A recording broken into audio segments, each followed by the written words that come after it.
irregularities that we experienced in the just conducted elections in Nigeria. Are those general characteristics or features of elections?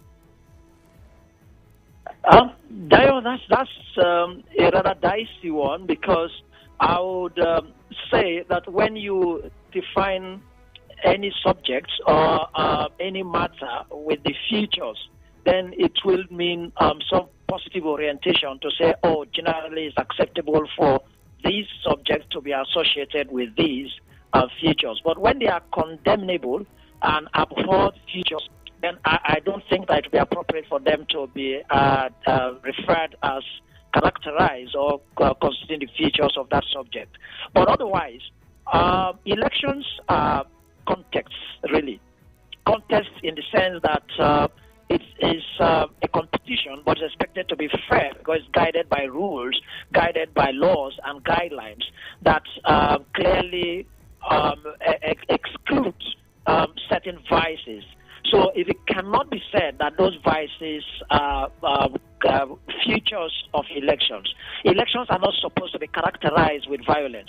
Elections are not supposed to be characterized with thuggery. Elections are not supposed to be characterized with murder, avoidable murders, or violation of extant laws, intimidation and harassment. Those are abhorred behaviors, so they cannot in any way come in the definition of elections as fair democratic process. However, I would not pretend to say that elections in Nigeria, for the wrong reasons and negatively, have seemed to, over the years, been characterized or been associated with these negative vices, Dio. So, well, I mean, like you've said, it just as with every other thing, no matter how general the concept is, no matter how widely used a phenomenon is, based on the geography, there would be some peculiarities, as it were. So I'm glad that you mentioned, you somewhat narrowed it down to Nigeria and to the Nigerian geographic space. So let's talk about that. Speaking of elections in Nigeria and how and the practice, of elections in Nigeria over the years, over the last few decades, can we say then that electoral fraud, electoral sabotage, voter suppression, intimidation of voters, even murder, ballot box snatching, and the likes of basically the irregularities that have come to characterize elections in Nigeria, and indeed the last conducted one, the 2023 general elections. Can we say that these irregularities have now become a part and parcel of elections in Nigeria, and thus they should be seen as the norm and be accepted by Nigerians as one of the peculiarities of conducting elections here in Nigeria? Yes, Dio, unfortunately so. These vices have now become the definitive features of elections in Nigeria, such that if we have elections and these features are absent, they would imagine whether we actually had election at any level, even student elections, community youth elections, even traditional institutions having elections. It does appear that what we have come to understand and accept and know about elections is actually when we perpetrate these vices. Dayo, you didn't mention even the one that is most disturbing, ethnic cleavages and ethnic politics in Nigeria, and even religious cleavages, and of course all of the other vices. So it's unfortunate, but appears to be the definitive features for elections in Nigeria. Of course, since 1953 and up to all the other elections we have had until the Fourth Republic and just the 2023 election, we have had all of our elections being characterized by these vices. Now, Henry, I'd like to draw out a specific part of the question I asked. Now, whilst that I believe will be adjudged widely to be correct in your assertions that these irregularities have over the years characterized elections in Nigeria. However, what I'm asking is, as much a feature as they have now become a part of elections in Nigeria, should they be accepted? Should Nigerians now accept, maybe even to the point of embracing, that this is how elections have been and this is how elections will be, and this is just how we conduct elections in Nigeria, and thus accept it to be such? No, not at all. Not undermining the prevalence of these vices, because they have seemed to be there, but they have continued to be criminal behaviors. So it's condemnable. It is not in any way acceptable and allowable as suggesting that that is how elections are supposed to be. Unfortunately, these vices characterize our elections, but they remain negative vices. They remain abhorred behaviors. They remain criminalized behaviors, and they are unacceptable, and clearly so. All of our electoral acts, until the very last repealed Electoral Act 2010 as amended, and the extant Electoral Act, Act 2022, clearly provides for all of these behaviors and criminalize them, making them criminal offenses in Nigeria, punishable upon prosecution and then conviction.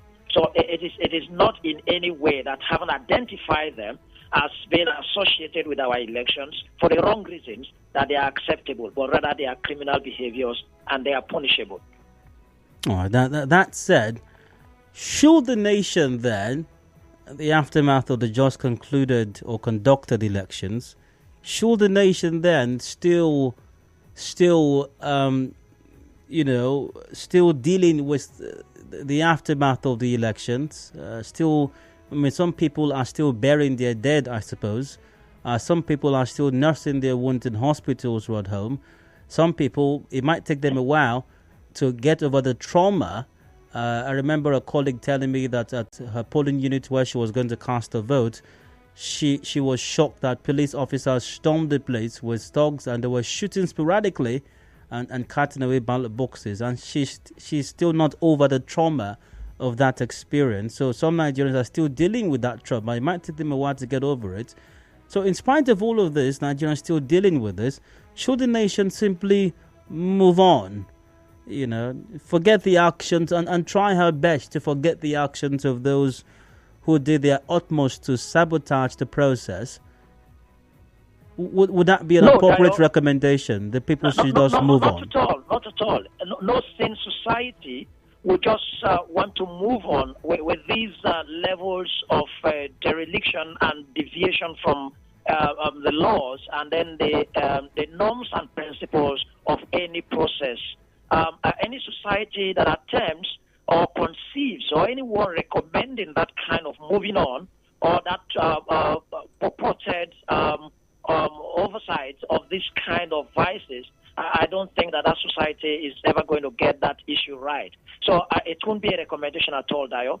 Nigeria cannot afford to just move on. Move on what and how? It's a rhetorical question that one will ask, even if nobody is seeming to want to answer. Move on how? Oh, so we move on with these vices.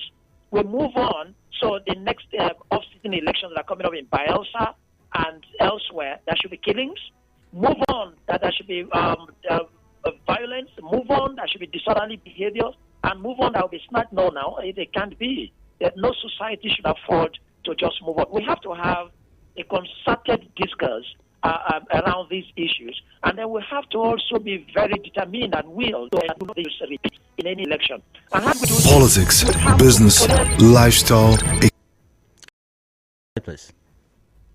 We have to clearly identify this very menace, this very crisis and vices, and deal with them decisively. And even when a society wants to probably look over their ugly past, it does not suffice. It doesn't suggest. It does not mean that you will not be deliberate about sanctioning, about discipline, about deterrence with those that have committed those infractions. That is even what will now discourage people, and also we demonstrate that indeed the society does not want to move on a next step from where they have had these experiences. If you do not purge yourself of these vices and clearly, decisively deal with those that have committed these infractions, then you're just pretending. You're just being pretentious. You're not moving on at all. So Nigeria cannot pretend to say we're going to move on. Like I listened to your introduction. We can't heal anyone if we do not make attempts to even prevent the cause of that injury. Now, even spiritually, the scripture has it that yes, sins may be forgiven, but the consequences of sin have usually not been forgiven.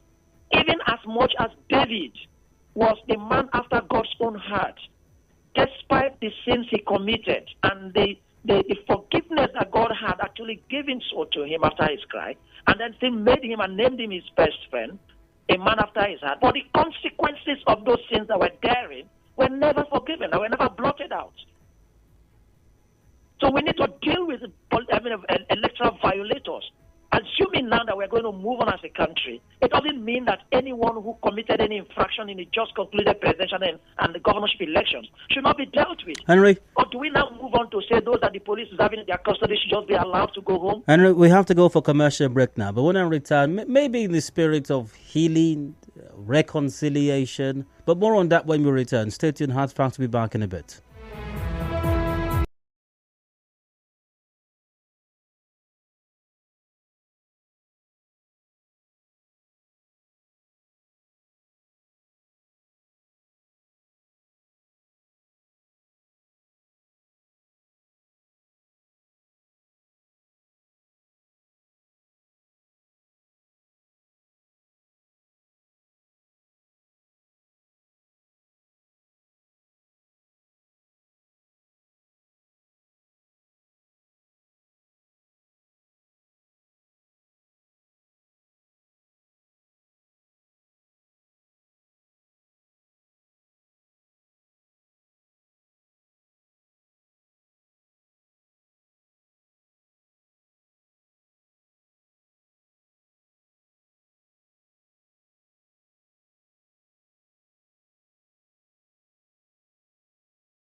Hello, welcome back to Hunt Funk to Nigeria. Info Heron Port Harcourt. I'm Dio. Number one talk station. Let's talk. We've got 27 minutes to go before 6 p.m. Yes, 6 p.m. to put it on 6.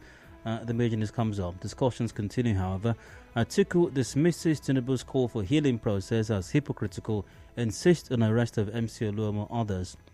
Now, of course, you may remember Tinubu had in a statement he personally signed on Tuesday said he was saddened by the infractions in some states, as well as the divisive rhetoric that characterized the polls. But the PDP's presidential candidate dismisses calls for healing.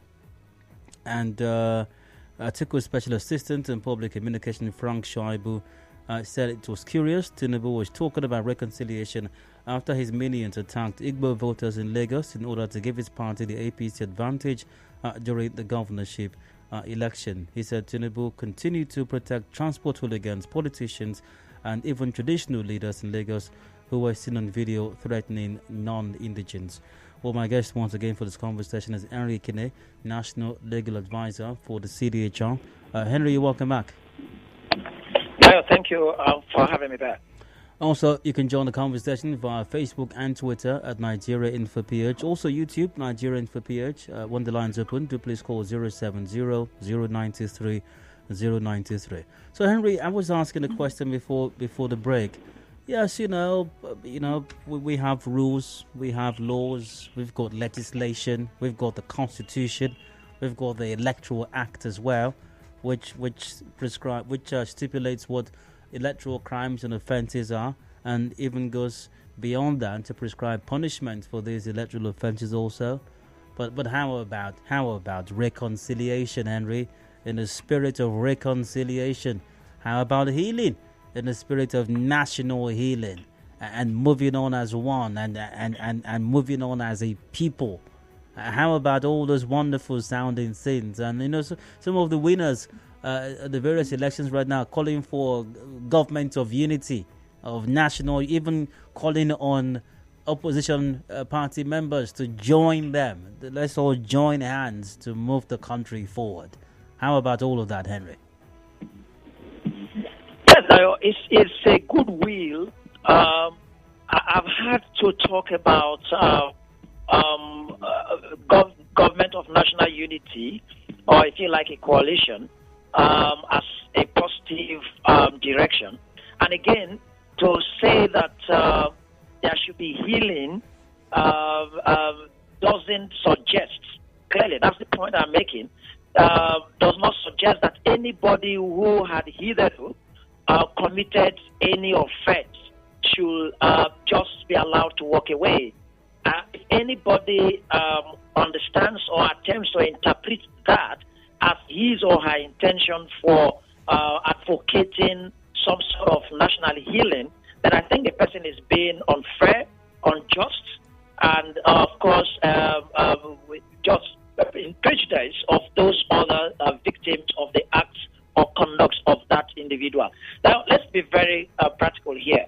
We have had the presidential elections, and then we have had reports of actual killing of citizens for nothing, avoidable murders, and then people were responsible for those kind of behaviors. We have had direct utter incitement by utterances of people, and these have been condemned. And so anybody who did that at the time had committed some offense. In some cases, the police had even reported to have arrested some perpetrators of these kind of criminal behaviors. And they are in police custody, perhaps even being investigated. And we expect that by this time they should be standing trial, prosecution. And then there are people who have just recently in the governorship election killed people. In Rivers, there are about 6 or 9 persons have been killed. What kind of justice? What kind of moving forward? What kind of healing of the wound are we talking about if it does not include? The point we are making should be all-inclusive. If it does not include punishment for those who have deliberately got involved in this kind of behaviors. And again, for those who have even deliberately inspired these perpetrators, inspired in the sense that in political violence, the chain is unbroken. There are those who actually are the sponsors of this electoral violence. The political parties must know those who committed political violence in their favor. The candidates must know, and they must be implicated in the behaviors of those who actually committed this electoral violence for their benefit. So a candidate who has been elected a governor of a state, whose supporters and agents across the state were killing people, we are taking away ballot boxes, we're intimidating and harassing people, community town criers proclaiming in communities, clearly threatening others in favor of somebody who has derived benefit from those behaviors. We can't move on as a society if we do not deliberately sit and address these issues. What is going to be the basis for the healing of the wound? What will be the basis for the moving on? What will be the basis for any supposed government of national unity? We must define these conditions. We must define these parameters. We must deal with some persons. Henry, what if the basis? What if the basis is, there's a time for war, there's a time for politicking, there's a time for elections, and now it's time for peace. Now it's time for governance. Is that basis enough for you? Even when there is time for war and time for peace, you will not allow the person to go away with the booties of the war. There's somebody will. I may probably get to scripture again. You went to war, and then yes, there's time for war and there's time for peace, and then you carted away with the property and probably means of livelihood of some person, and then you're sharing it and you're enjoying it, and at the same time you're sitting on a round table with this victim of not just the outcome of the war, but that you have deprived of its means of livelihood, and you think there is justice in sitting on a round table to discussing the future, or then let's heal the wound, but you're having behind you the goat, the yam, the hen, and everything you took from the yam barn of that community. You invaded the community and you carted away everything belonging to that community and their means of livelihood, including their gods and everything they valued and cherished. Then you are having it in your backyard, and then you're sitting on a round table here. There is no justice. It can't even work. There has to be some way of discussing these issues. If you are to return, you must return these booties of war if you really are sincere to discussing this moving forward. The same way, you must punish in this electoral system, electoral violence. I recommend still punishment for these persons. Look, people we have seen caught in cameras in their faces. Check the walls in Lagos, since what we are discussing originated from Lagos. And then you're seeing some demigod who is making proclamation and threatening people, flying the ethnic kite and religious kite, and then threatening people of other ethnicities and other religions.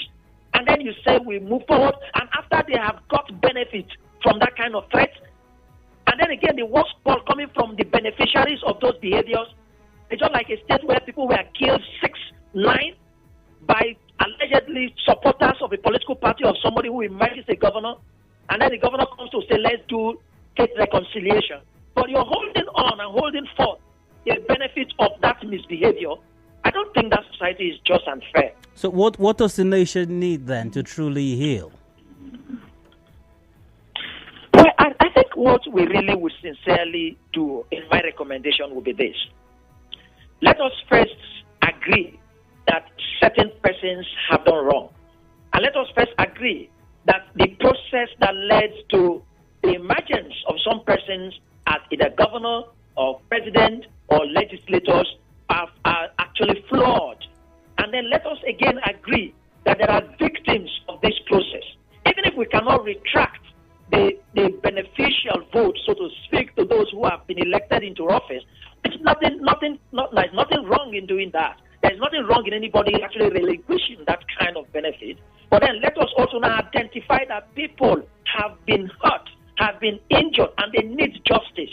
Any justice for the state or for the society or for the nation that is exclusive of the citizen that has suffered injustice is not true justice. Even a court justice is not just for the state, but it's also for the citizen. And of course, in terms of the citizen, both parties, if they are in litigation. So I would recommend for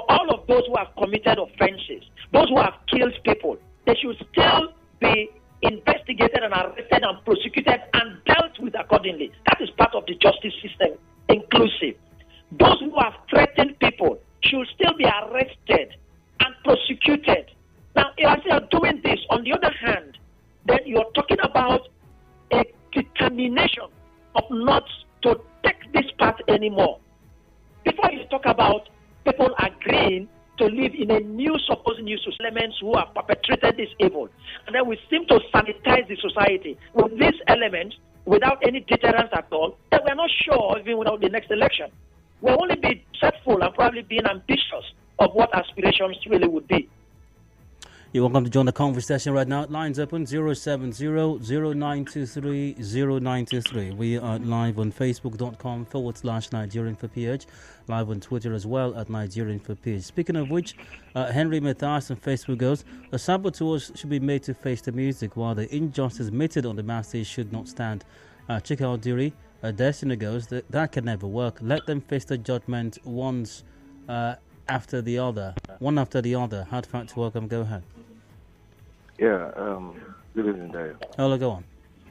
For me, there is no greater hypocrisy than isolating electoral violence for, redress now. Nigeria was bleeding before we entered into this election. And politicians from both sides, whether it's Philip Shaibu or those from the camp of Tinubu, never had thought it wise to call for healing. A student went to school in Sokoto State and was brutally murdered by a mob. I do not want to recall, the incident in Lekki Toll Gate.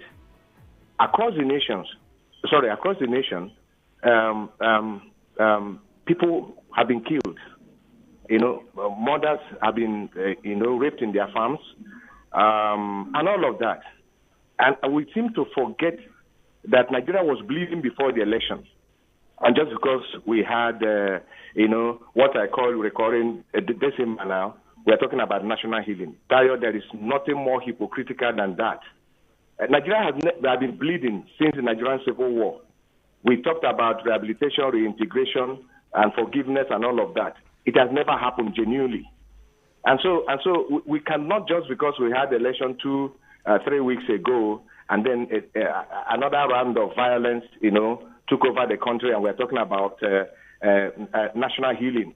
What about the horrendous incidents, that have taken over every nook and cranny of this country, prior to this time? That your children went to school in Dapchi, children went to school in so many communities, and as I speak to you, years back, they have not found their parents, and their parents have not found them. And you think those parents, those homes are not bleeding? You think those communities are not bleeding? These so-called politicians, did they call that their homes should be healed? Mr. Atiku in particular, when the incident happened in Sokoto, what led him to pulling down his message, condemning the act? If he wanted national healing, if he's a true patriot, what prompted him to pull down his message, concerning the murder of Deborah Samuel? It's a hypocrite all over the whole place. Thank you so much. You're welcome. Also, join the conversation 070-0923-0923 via Twitter, direct 0280 tweets that politicians, in this case, Mr. Tinubu, had been silent about statements that can be said to be hate speech made by his people, but is not talking about moving on and peace after he and his people have purportedly won their election is annoying, to say the least. Hello, hard fact to welcome. Please go on. Hello, you're live on radio. Go ahead, please.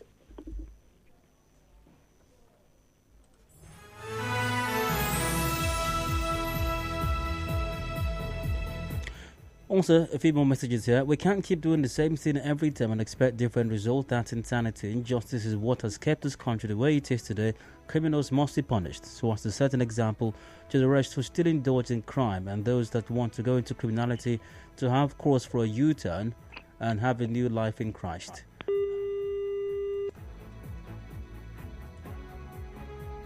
Good evening, Dad. To answer your question, the short answer is no. Tinubu's statement is tantamount to beating up a child and then telling the child not to cry.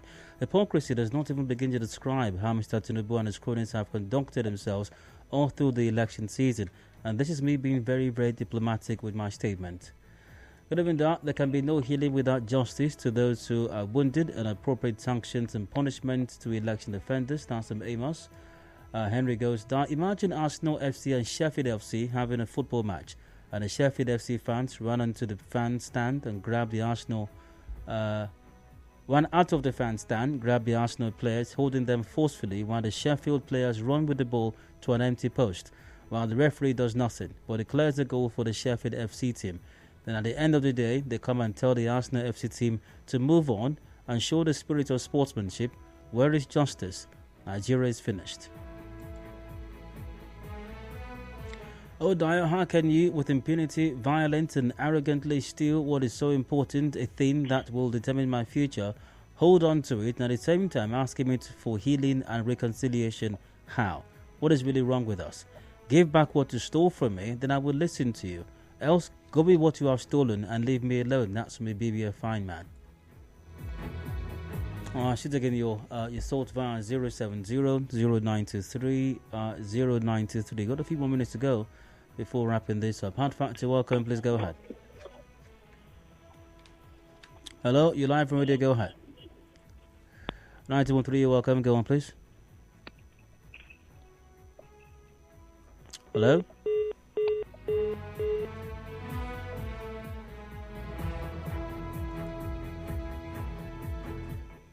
Hello, you're welcome. Please go on. Hello? 9213, you're welcome. Hello, good evening. Hello, go ahead. Okay. My name is Leslie. I'm calling from Uji. Go ahead. Yeah, so you have said it all, and every Nigerian that spoke this evening, at least quite the number I heard, everybody, we've all said it. They joke with us. They take us for granted because they assume we can't do anything. Look at what happened in Rivers. I was an active participant. I saw how policemen were moving around, taking ballot sheets and changing figures on them. And you want us to move ahead on this?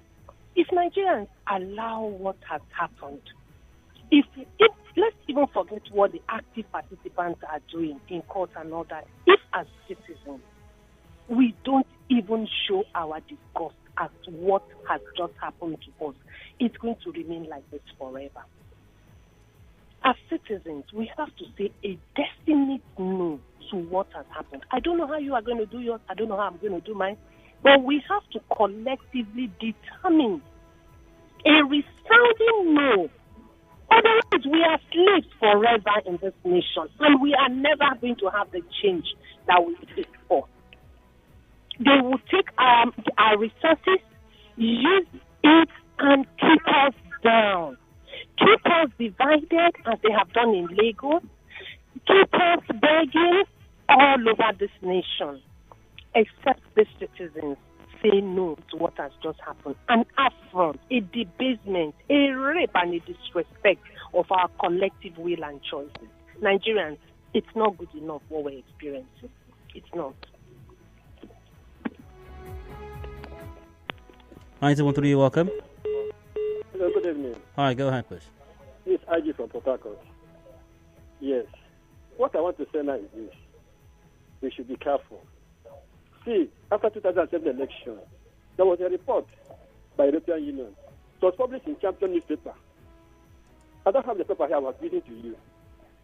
On page 2, they said that if Nigeria should allow 2007 election to stand, that Nigeria will never do democracy. What happened? They allowed it to stand. What are we today? After the 25th presidential election, on 28th of February, there was a program they did. They call it British Africa. So when they were speaking, they were saying that they should come to the election. One of them said no. That the INEC chairman was at the Chatham House. As he said that this election is costing Nigeria about $630 million. So can Nigeria afford it again? One of them said that if Nigeria should allow this election to stand, that what it will cost Nigeria will be far more higher than conducting a fresh election. starting of it. On that Saturday, what happened? You see anybody that wants to cost Nigeria? If you allow it to stand, let's it's our country, for another country, we remember it. The next 4 years, anybody going to the polling booth may have his own gun, he has his pocket, his own knife. If you shoot, I shoot. If you slaughter, my brother, you should be careful. I'm not. Everybody will not be president and set another corner. Let us do that. We let the person win, and we go. Then what are we taking for our children coming behind? Hey, it's bad, bro. Good to hear from you, caller. However, I do have to move on right now. I think on that note, we have to wrap up the conversation as well. Thanks for joining in. Keep it going on our social media pages, Facebook and Twitter, and YouTube, Nigeria Info PH. Thanks to my guest, Henry Ekine, is a lawyer, national legal advisor with the Committee for the Defense of Human Rights. Henry, as always, many thanks for your time. Dio, thank you very much for always having me. It's my pleasure. Thank you for the platform. Got a commercial break coming up shortly. Top of the hour at 6 p.m. is the major news. A review of all the matters discussed on the show thus far comes about to that. Please stay with us. Hard Fact continues in a bit.